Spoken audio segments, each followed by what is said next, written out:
Zodiac Sign Office Edition Part 2. Libra, bukod sa pagiging matalino at hardworking, sila rin yung mga Miss Congeniality sa office. And gorgeous daw, sabi ng boss ko. Which is totoo naman kasi itong mga Libra, mga ligawin. Virgo, ito yung mga pasaway pero maaasahan mo sila sa trabaho kasi mapaparaan sila. And bukod doon, napansin ko, mababango sila.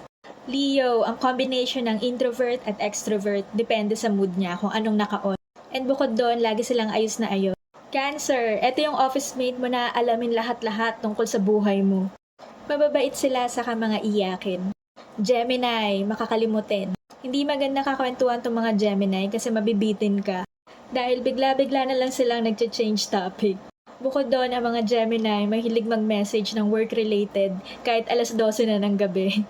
And last but not the least, ang ka-level ni Libra sa pagiging Miss Congeniality, Taurus. Ang mga Taurus ay seryoso sa trabaho.